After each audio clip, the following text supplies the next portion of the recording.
우리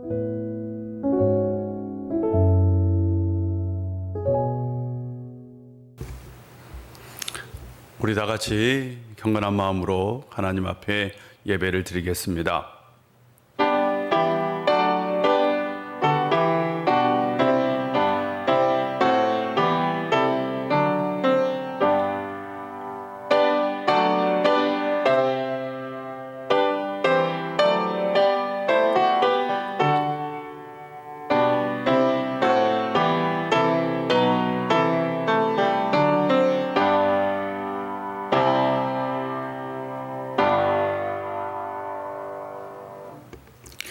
시와 찬송과 신령한 노래들로 서로 화답하며 너희의 마음으로 주께 노래하며 찬송하며 범사의 주 예수 그리스도의 이름으로 항상 아버지 하나님께 감사하며 그리스도를 경외함으로 피차 복종하라. 하나님은 영이시니 예배하는 자가 영과 진리로 예배할지니라. 아멘. 성도들이 드리는 예배를 기쁘게 받으신 하나님 아버지, 감사와 찬송과 영광을 올려드립니다. 지난 한 주간도 임마누엘의 은혜로 저희들과 동행하여 주시고 오늘은 또한 저희들 심령에 참된 평안과 안식을 주시려고 이렇게 주님 앞에 예배 드릴 수 있도록 인도해 주셔서 감사드립니다. 성령님의 인도하심을 따라 진리 안에서 예배드리게 하여 주옵소서.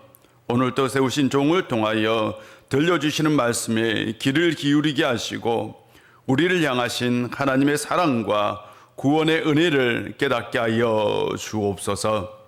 예수님의 이름으로 기원하옵나이다. 아멘. 다 같이 사도신경으로 우리 신앙을 고백합니다. 나는 전능하신 아버지 하나님 천지의 창조주를 믿습니다. 나는 그의 유일하신 아들 우리 주 예수 그리스도를 믿습니다. 그는 성령으로 잉태되어 동정녀 마리아에게서 나시고 본디오 빌라도에게 고난을 받아 십자가에 못 박혀 죽으시고 장사된 지 사흘 만에 죽은 자 가운데서 다시 살아나셨으며 하늘에 오르시어 전능하신 아버지 하나님 우편에 앉아 계시다가 거기로부터 살아있는 자와 죽은 자를 심판하러 오십니다. 나는 성령을 믿으며 거룩한 공교회와 성도의 교제와 죄를 용서받는 것과 몸의 부활과 영생을 믿습니다. 아멘. 찬송가 9장입니다.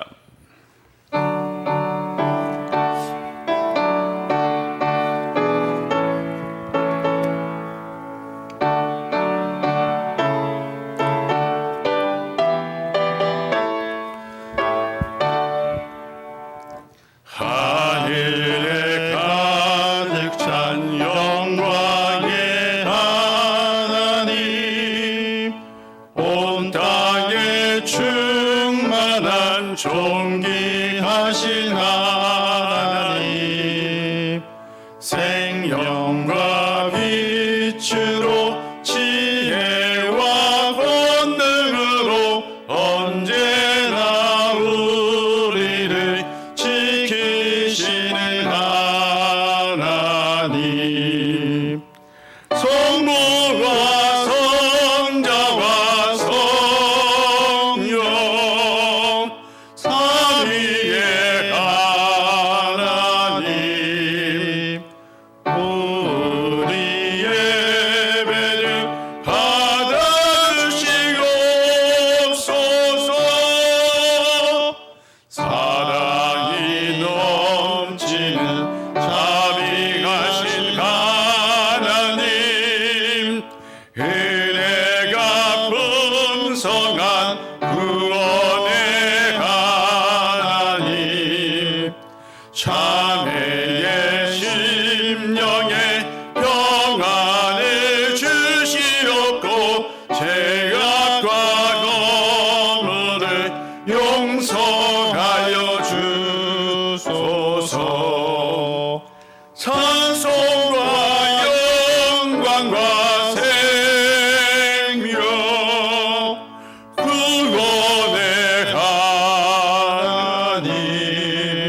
주의 뜻 받들어 참되게 살아가며 주 말씀 따라서 용감하게 하소서.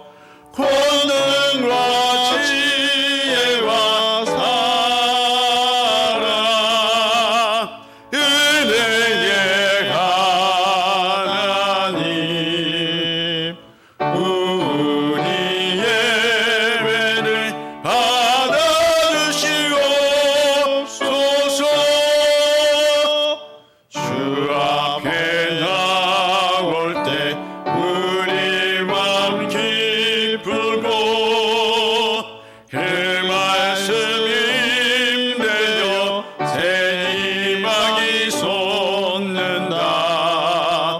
고난도 슬픔도 이기게 하시옵고 영원에 잇대어 살아가게 하소서. 우리의 사랑과 기쁨 생명의 하나님 우리 예배를 받아주시옵소서.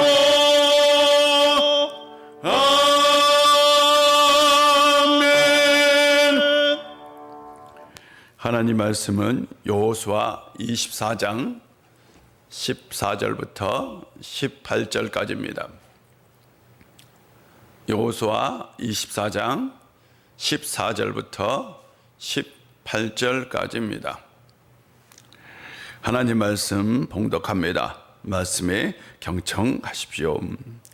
그러므로 이제는 여호와를 경외하며 온전함과 진실함으로 그를 섬기라.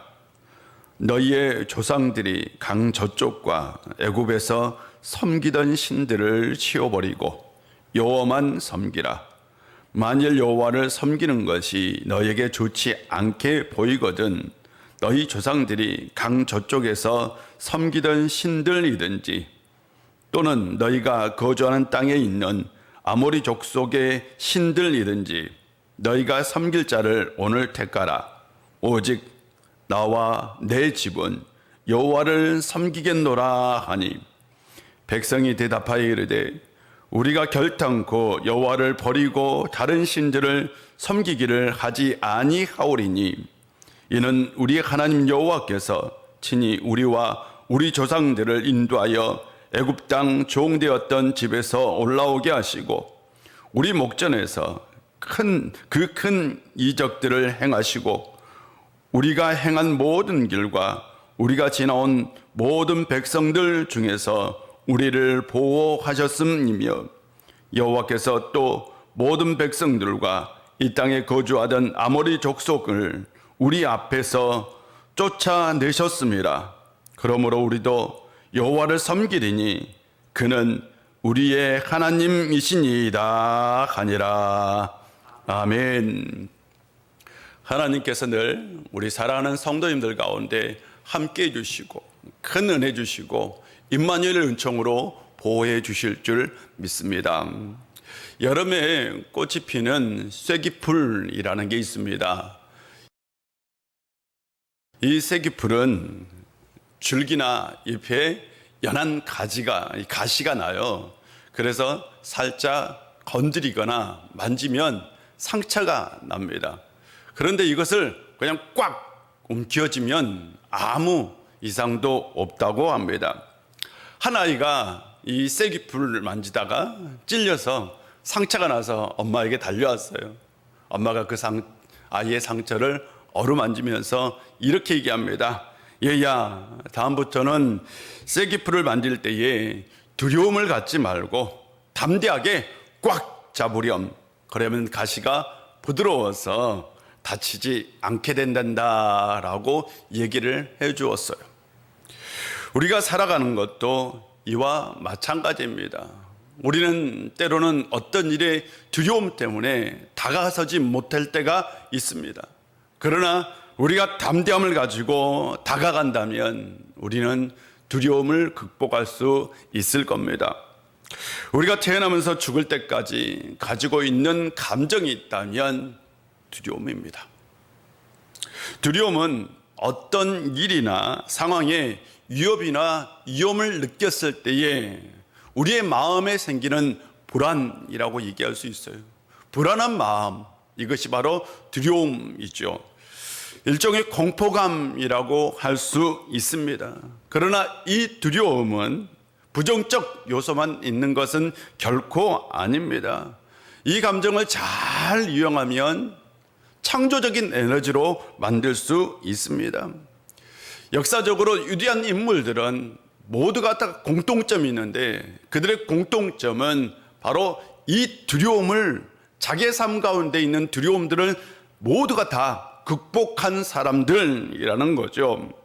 인간은 두려움이 있을 때에 무엇인가 새로운 것을 만들려고 합니다. 그러므로 두려움이나 불안은 긍정적으로, 이 두려움이나 불안을 긍정적으로 사용할 수만 있다면 이건 우리의 삶 가운데 창조적인 에너지가 될 수 있습니다.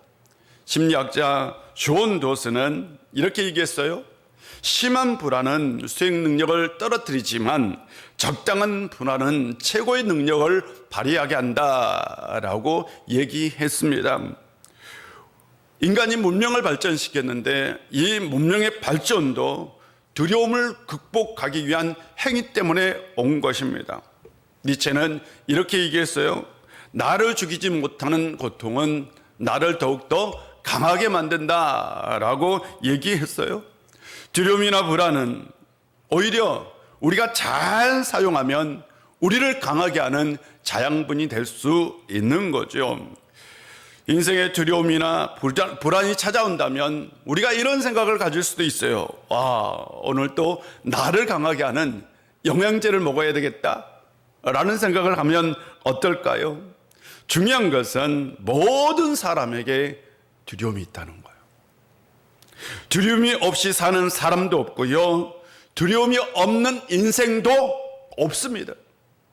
모든 사람, 살아있는 모든 사람은 다 두려움을 가지고 있습니다. 단 그것이 크든 작든 둘 중에 하나인 거죠. 그렇다면 인생에 찾아온 두려움을 어떻게 극복하느냐, 그것이 참 중요하죠. 저는 우리 성도님들이 인생에 찾아오는 두려움들을 잘 극복하는 성도님들이 되었으면 참 좋겠습니다. 여러분에게 어떤 한 나라를 소개하고자 합니다. 이제 막 생기는 나라예요. 주변에는 적재국들이 많이 있습니다. 그런데 이 나라의 특징은 뭐냐? 왕이 없다는 거예요. 지금으로 말하면 대통령이 없다라는 거예요. 옛날에는 왕이 곧 나라이던 시절입니다. 크든 작든 모든 나라는 다 왕이 있었어요. 그런데 그런 시대에 왕이 없어요. 왕이 없이도 이 나라는 300년을 유지할 수 있었습니다. 고대에는 절대 권력자가 없이 주변에 강대국들이 있는 상황에서 나라를 지탱하는 건 참 어려운 일입니다. 그래서 인류의 역사에 이런 기록은 없어요. 왕이 없이 300년을 넘게 바로 그 나라를 유지했다는 역사적 기록 자체가 없어요. 그런데 성경에 나옵니다. 그런 나라가 있었는데 바로 이스라엘입니다. 이스라엘은 300년이 넘는 기간 동안 왕정 통치가 아니라 하나님이 다스리는 신정 통치를 이루었던 국가입니다. 그런데 이런 나라의 초석을 세웠던 사람이 바로 여호수아입니다. 이 여호수아는 누구일까요? 하는 거죠. 우리가 여호수아에 대해서 잘 아는 얘기는 12정탐꾼의 이야기입니다. 모세가 가나안 땅으로 이제 들어가기 전에 바로 가나안 땅을 정탐하기 위해서 12명의 정탐꾼을 세웁니다. 이 지파에 한 사람씩 지파를 대표하는, 그래서 용맹한 사람 12명을 선택해서 가나안 땅으로 보내요. 그들이 40일 동안 가나안 땅을 정탐합니다. 그리고 돌아와서 보고를 하는데 10명의 사람은 이렇게 보고합니다. 우리가 올라가면 안 됩니다. 우리는 그들 앞에 메뚜기 같아서 그들이 보기에도 우리는 메뚜기 같을 것입니다. 우리가 올라가면 질 겁니다. 그래서 절대로 올라가면 안 됩니다 라고 보고를 합니다. 그러나 두 사람 여호수아와 갈렙은 그렇게 보고하지 않습니다. 아닙니다. 그들은 우리의 밥입니다. 그들을 지키는 신은 떠나갔고 그들에게는 하나님이 없습니다 라고 얘기해요. 똑같이 정탐을 했는데 10명과 두 사람의 보고가 갈렸어요. 그 당시 가나안 땅은 빈 땅이 아니다라고 말씀을 드렸어요. 많은 사람들이 살고 있었고 많은 도시 국가들이 있었고 이 도시 국가들은 크고 강한 성을 가지고 있었고 또한 견고한 성을 가지고 있었을 뿐만 아니라 그들은 정규군도 있었던 그런 도시 국가를 형성하고 있었습니다. 그들을 이기는 건 결코 쉬운 일이 아니죠. 10명의 정탐꾼의 보고는 사실에 기초한 정확한 보고였습니다. 현실에 기초한 정확한 보고였다고요. 만약 우리 교회에서 가나안 땅으로 바로 정탐꾼을 파견한다면 제가 틀림없이 우리 교회를 대표해서 장로님들과 또한 그리고 교회를 대표하는 사람들을 12명을 뽑아서 가나안 땅에 보냈다 합시다. 그러고 나서 만약 저에게 보고를 한다면 어떤 보고를 할까요? 틀림없이 장로님들도 안 됩니다.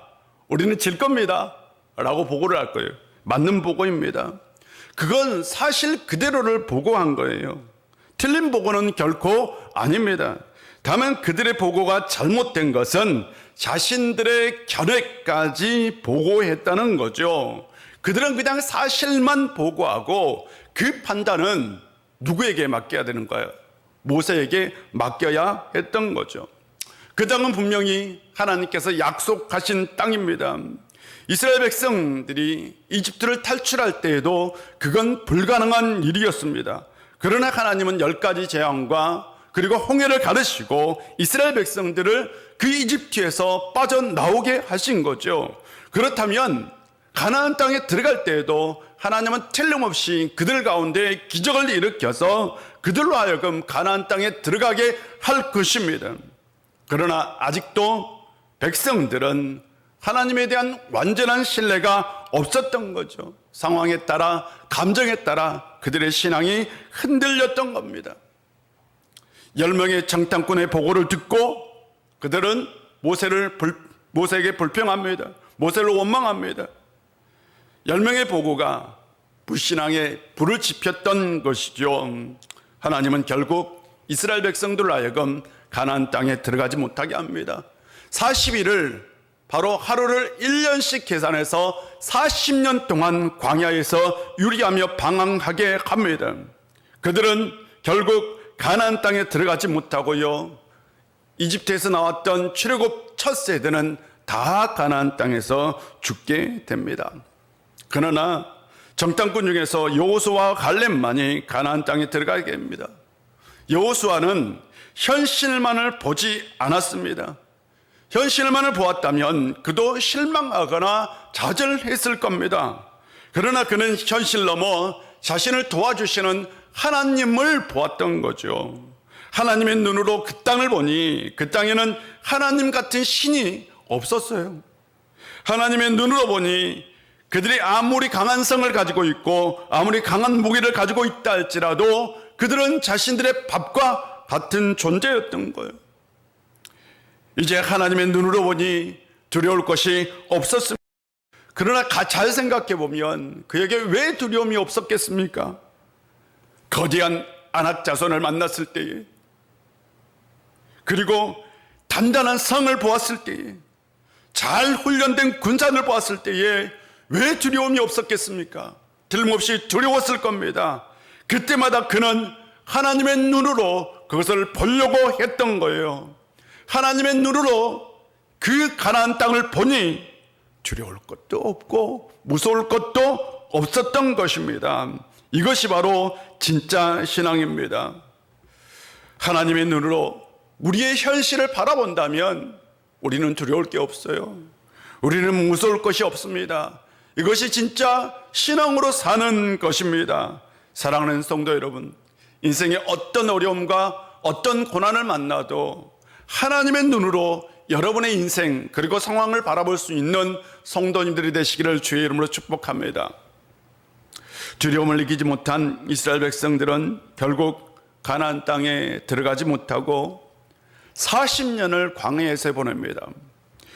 모세는 광야에서 40년 동안 이스라엘 백성들을 훈련시키는데 하나님 말씀에 순종하는 순종 훈련을 시킵니다. 그리고 나서 어느덧 40년이 지났어요. 이제 가나안 땅으로 들어갈 시간이 되었습니다. 그런데 하나님 참 너무하신 거 알아요? 모세에게 야, 너는 들어가면 안 돼. 들어갈 수 없다 라고 얘기합니다. 모세는 40년을 헌신했어요. 근데 하나님께서 너는 가나안 땅으로 들어갈 수 없다. 아니 그냥 요단강만 건너도 얼마나 좋겠어요. 근데 그것도 허락되지 않고요, 그는 가나안 땅을 목전에 두고 죽게 됩니다. 그리고 나서 지도자가 된 사람이 여호수아입니다. 그가 백성의 지도자가 되었을 때에 그는 60이 넘었던 것 같아요.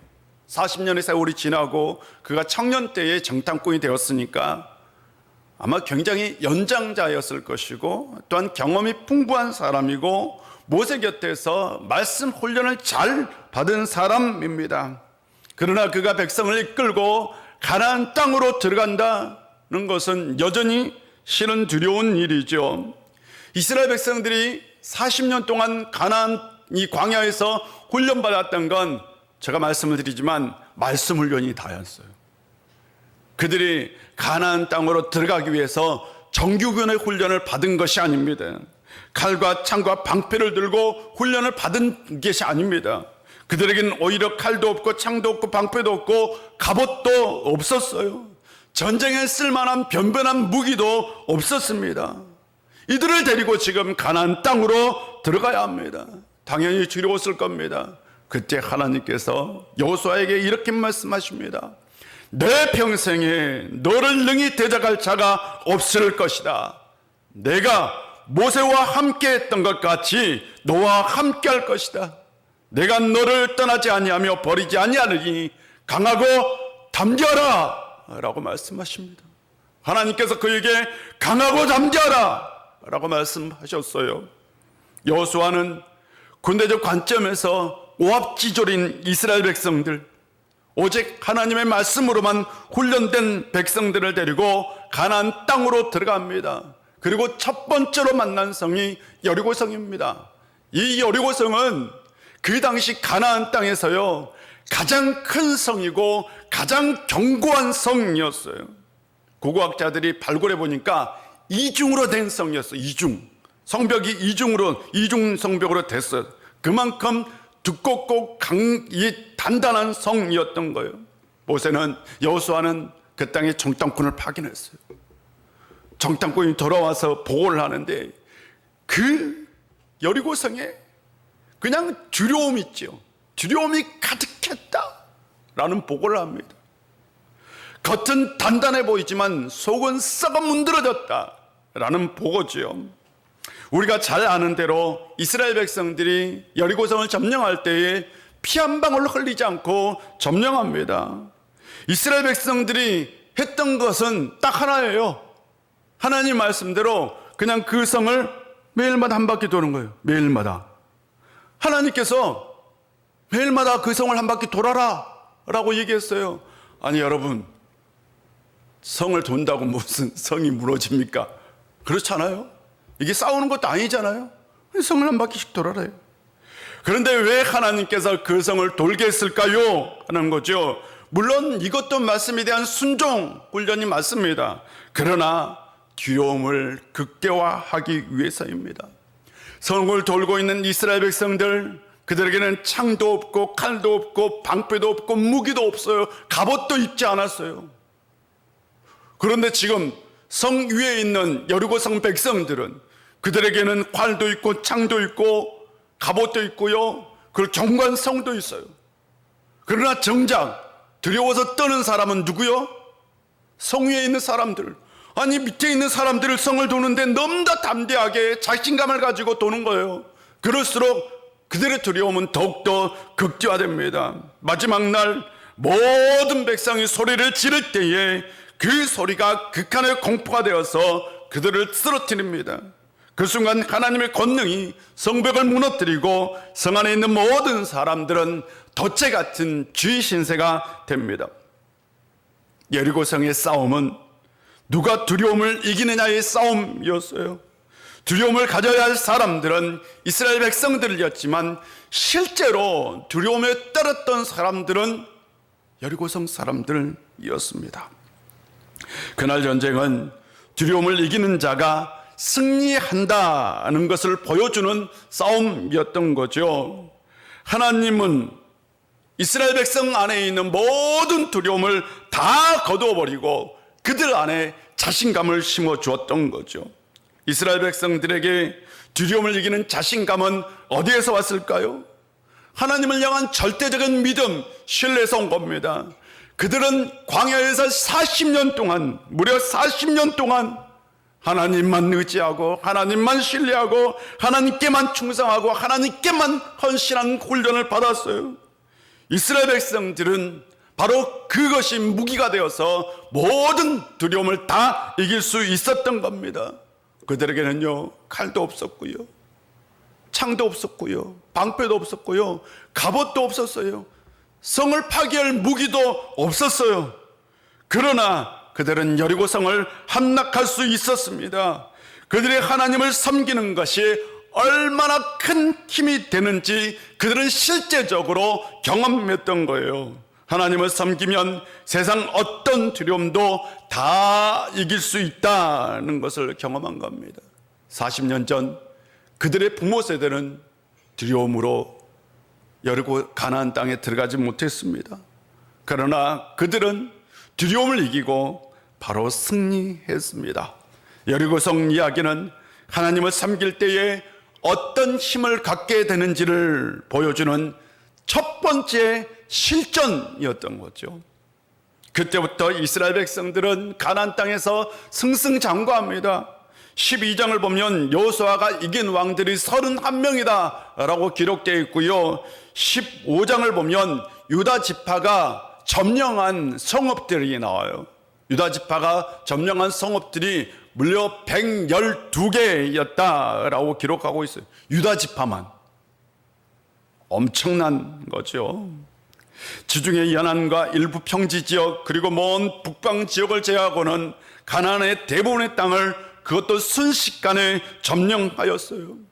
오합지졸과 가까운 사람들이 가나안 땅에서, 그 견고한 수많은 도시국가들이 있는 그 가나안 땅에서 하나님이 다시는 신정국가를 세운 겁니다. 기적이죠. 놀라운 기적의 역사입니다. 최초로 하나님이 다스리는 나라가 탄생한 거예요. 이제 여호수아가 나이가 들어서 죽을 때가 되었어요. 백성의 지도자들을 다 모았어요.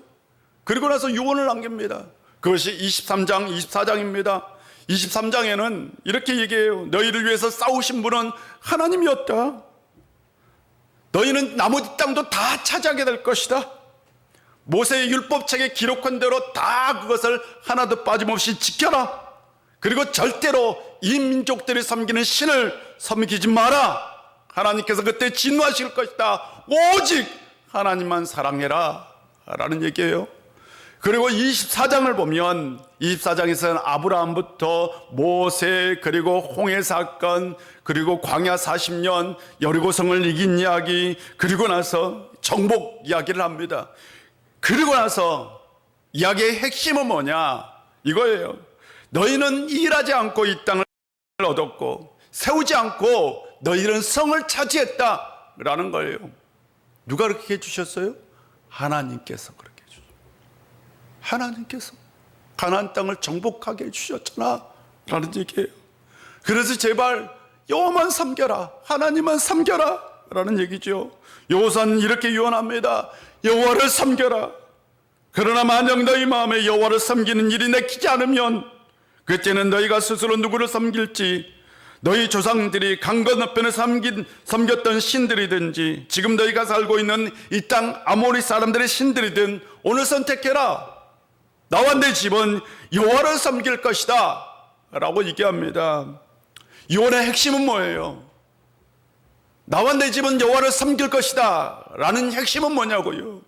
그건 오직 무슨 일이 있더라도 하나님만 섬기라 라는 거예요. 왜냐하면 하나님을 섬기는 것이 모든 힘의 근원이 되고 세상 모든 두려움을 이길 수 있는 원천이 되기 때문입니다. 그 이후에 이스라엘은 300년이 넘는 기간 동안 왕이 없이 하나님이 다스리는 신정국가를 이루었던 거예요. 여호수아는 하나님을 섬기는 것이 능력이라는 것을 알게 되었습니다. 그렇다면 그 신앙은 어디에서 왔을까요? 지난주에 나눴던 말씀 중에 모세가 진영 바깥에 회막을 짓고 그곳에서 하나님 앞에 예배를 드렸다고 말씀을 나눴어요. 근데 그때 함께 했던 사람이 있어요. 바로 여호수아입니다. 그런데 그 말씀을 보면 모세가 회막을 떠났는데도 여호수아는 회막을 떠나지 않고 지켰다라고 얘기하고 있어요. 굉장히 특별한 본문인 거죠. 그가 모세에게 받은 첫 번째 훈련이 있다면 예배 훈련인 거예요. 어떻게 하나님을 섬길 것인지에 대한 훈련을 받은 것이죠. 신앙 훈련에서 가장 기본이 되는 게 예배 훈련이죠. 여호수아는 모세에게 다른 무엇보다도 예배 훈련을 받았던 거예요. 하나님을 어떻게 섬기는지 훈련 받았던 겁니다. 여호수아에게 예배는 하나님을 섬기는 것이었습니다. 하나님을 섬긴다는 건 그에게 헌신하는 거였어요. 헌신은 오직 한 주인에게만 충성하는 겁니다. 두 주인을 섬기는 건 충성이 아닙니다. 한 주인만 섬기는 게 충성이죠. 여호수아는 모세에게서 오직 하나님만 섬기는 것을, 오직 하나님에게만 충성하는 것을, 오직 하나님께만 헌신하는 것을 훈련받은 거예요. 여호수아는 예배 훈련을 잘 받은 사람이었고 그의 신앙의 기초는 바로 그 예배 훈련에 있었던 겁니다. 성경에서 말하는 예배의 의미는 세 가지입니다. 경배하다, 복종하다, 섬기다입니다. 이걸 꼭 기억하시기를 바랍니다. 경배하는 것과 복종하는 것과 섬기는 겁니다. 경배하는 것은 하나님을 높이는 것이고, 복종하는 건 그 앞에 굴복하는 것이고, 섬기는 것은 하나님께 헌신하고 충성을 다하는 것입니다. 또한 예배가 진짜 예배냐 가짜 예배를냐 가르는 것은 바로 예배의 대상이 결정합니다. 기독교의 예배의 대상은 하나님이죠. 우리는 하나님만 섬기는 사람입니다. 왜 우리가 하나님만 섬겨야 할까요? 우리는 태어날 때부터 죽을 때까지 두려움과 싸움입니다. 이 두려움은 참 우리의 삶 가운데 엄청난 힘이 되어서 우리에게 불안을 줍니다. 아무리 돈이 많아도요, 사람은 불안을 느낍니다. 이 세상이 주는 두려움을 이길 수 없습니다. 세상을 다 가져도, 다 가진 사람도 두려움을 느끼고 불안을 느낍니다. 이 두려움은 항상 우리를 따라다닙니다. 이 두려움을 이길 수 있는 최고의 방법, 유일한 방법은 하나님을 섬기는 거예요. 여호수아는 이스라엘 백성들을 이끌고 약속의 땅으로 들어가야 했습니다. 당연히 두려웠죠. 아마 그는 이렇게 생각했는지도 몰라요. 내가 일을 어떻게 하지? 내가 할 수 있을까? 나는 할 수 없을 거야. 그때 하나님께서 말씀하시죠. 강하고 담대하라. 두려워하지 말면 놀라지 말라. 내가 어디로 가든 내 하나님 여호와가 너와 함께 하느니라. 내가 너와 함께 할 것이니까 내가 어디를 가든지 내가 너와 함께 할 것이다. 강하고 담대하고 두려워하지 말라 라고 말씀하셨어요. 그리고 그는 하나님을 의지해서 가나안 땅을 들어가서 모든 가나안 땅을 다 점령했어요. 그가 가나안 땅을 점령할 때에 하나님께서 그와 함께 하심을 그는 느꼈던 거예요. 당연히 죽기 직전 그는 오직 나와 내 집은 하나님만 섬길 것이다. 무슨 말일까요? 오직 하나님만 섬겨라 라는 바로 인생 고백인 거죠. 무슨 일이 있어도 하나님만 섬겨야 합니다. 왜요? 하나님을 섬기는 것이 두려움을 극복하는 길이기 때문입니다. 그가 두려움을 이기고 가나안 땅을 정복할 수 있었던 원동력은 하나님을 섬겼기 때문입니다. 예배는 무엇일까요? 매주 하나님을 섬기는 훈련을 하는 겁니다. 매주 하나님께 충성하는 훈련하는 겁니다. 매주 하나님께 헌신하는 훈련을 하는 겁니다. 이럴 때 우리는 실전에서 두려움을 이길 수 있는 겁니다. 이 훈련이 잘 된 사람은 실제 삶에서 엄청난 도움을 받아요. 하나님의 능력을 경험하게 됩니다. 세계 최고의 특수부대는 미국 특수작전사령부 산하 해군 특수부대인 바로 네이비실이라고 얘기를 합니다. 네이비실 승리의 기술이라는 책에서 이런 얘기를 해요. 네이비실이 강한 팀이 된 것은 평소 극한 상황을 설정해 계속 훈련했기 때문이다. 그러면 고통과 절망, 두려움 같은 감각들이 둔해진다. 그래야 진짜 상황에 닥쳤을 때에 훌륭하게 대처한다. 평소 이런 훈련을 하면 실전에서는 생각지도 못한 힘이 생겨나기도 한다라고 얘기합니다. 예배는 하나님만 섬기는, 하나님께만 충성하는 훈련입니다. 우리가 매주 예배를 드리는 건 하나님을 섬기는 훈련입니다. 하나님만 잘 섬기는 훈련이 된 사람은 어떤 인생의 고난이 와도 그 고난을 이길 수 있는 사람입니다. 예배 훈련이 잘 된 사람은요, 인생의 어떤 두려움도 다 이길 수 있는 사람이 됩니다. 익숙함에 속아서 소중한 것을 잃지 말기를 바랍니다. 예배는 우리에게 굉장히 익숙한 거예요. 그러나 예배는 우리에게 가장 소중한 것입니다. 왜냐하면 인생의 모든 두려움과 모든 불안을 다 이길 수 있는 원천이 되기 때문입니다. 그러므로 예배를 항상 소중하게 여기고 예배를 잘 드리는, 예배 훈련을 잘 받을 수 있는 성도님들이 되시기를 주의 이름으로 축복합니다. 기도하겠습니다. 아버지 하나님, 오늘도 우리 가운데 함께해 주시고 은혜 주셔서 참 감사드립니다. 한 주간 우리의 삶 가운데 오셔서 우리의 삶을 지켜주시고 보호하여 주옵소서. 오늘의 예배가 세상을 살아가면서 느끼는 두려움과 불안과 공포를 이길 수 있는 능력을 갖는 예배 되게 하여 주옵소서. 그리하여 한 주간 살아갈 때에 이 세상에서 오는 모든 두려움과 불안과 공포를 다 이길 수 있는 우리의 성도님들 되게 하여 주옵소서. 아버지 하나님, 오늘도 우리 가운데 함께 해주셔서 이렇게 귀한 예배 드리게 해주셨음을 다시 한번 감사드립니다. 우리의 삶이 늘 신실한 예배자의 삶이 되게 하여 주옵소서. 예수님의 이름으로 기도합니다. 아멘. 찬송가 432장입니다.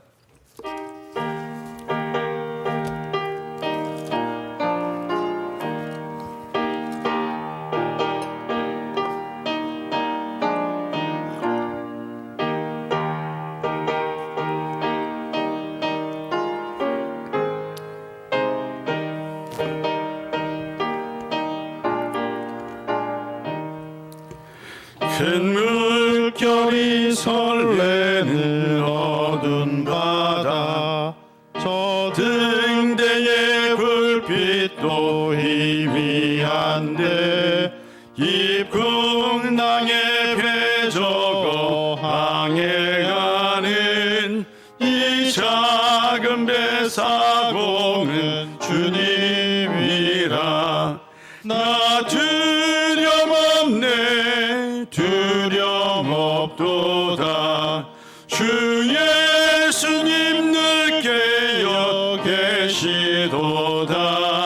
이 경영한 바다를 다 지나면 저 소망의 나라에 이르리라. 큰 풍랑이 배를 위협하며 저 깊은 물 기뻐요 달려드나 이 바다에 노저가 강에 가는 이 작은 배 사공은 주님이라 나 두려움없네 두려움없도다 주 예수님 늦게여 계시도다 이 흉흉한 바다를 다 지나면 저 소망의 나라에 이르리라 큰 소리로 물결을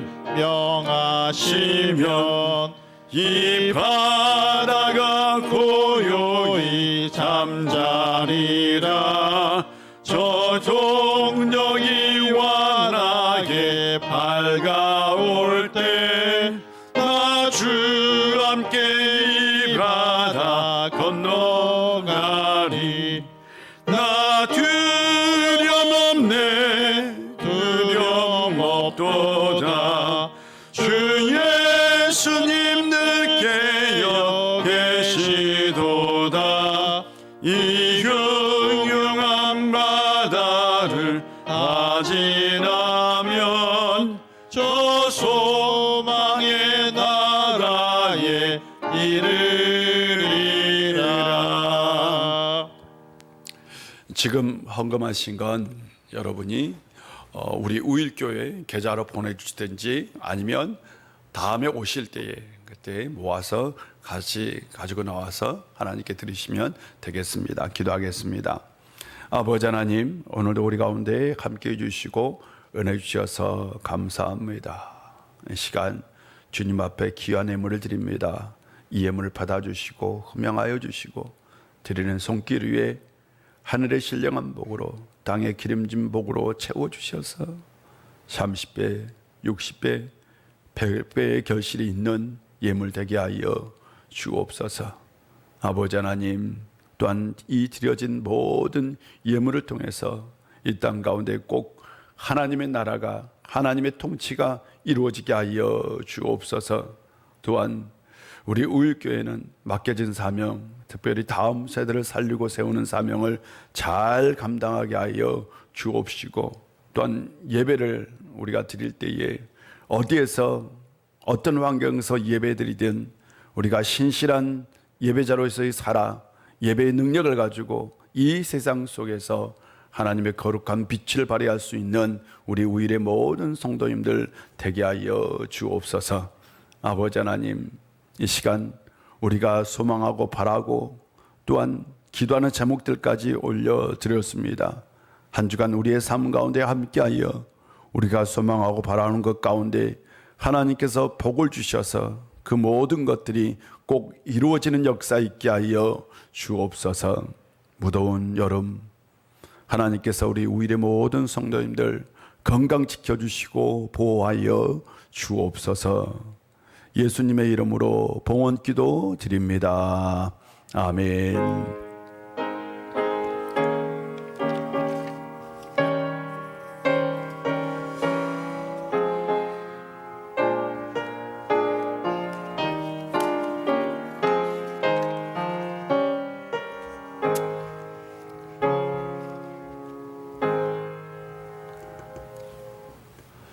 교회 소식을 전해드리겠습니다. 2주가 벌써 되었네요. 2주를 우리가 장로님들하고 비대면 예배를 드리겠습니다라고 결정하고 그 이후에 또한 어떻게 할지는 우리 장로님들과 의논해서 여러분에게 통보해 드리도록 하겠습니다. 여러분 주중에 여러분들에게 다 소식 전할 테니까 소식 기다려 주시고요. 그리고 구역장님들은 꼭 다시 한번 구역 식구들에게 연락해 주셨으면 좋겠습니다. 교회에 나머지 특별한 소식이 있으면 여러분들에게 문자로 보내드리도록 하겠습니다. 우리 다 같이 결단의 찬송합니다.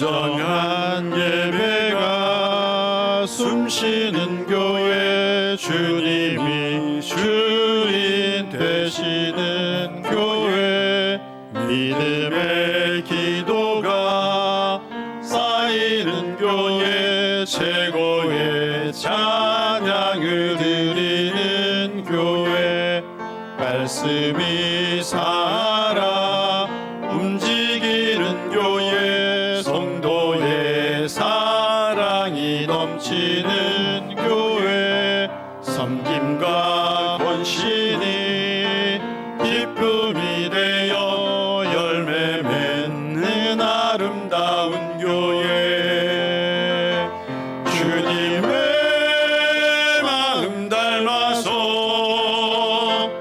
이웃을 사랑하는 교회, 주님의 영광을 위해서 빛 대신 주님 전하는 교회, 사랑의 불꽃이 활짝 피어나 날마다 사랑에 빠지는 교회, 주께서 사랑하는 우일교회가 이런 교회 되게 하소서.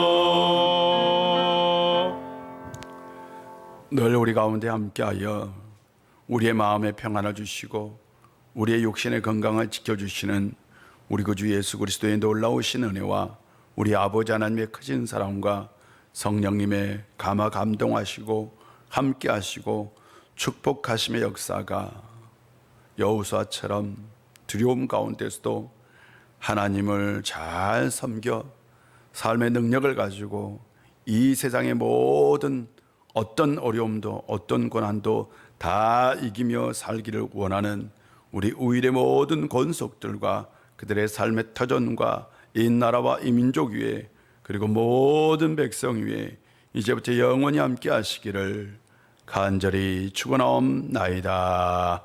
아멘.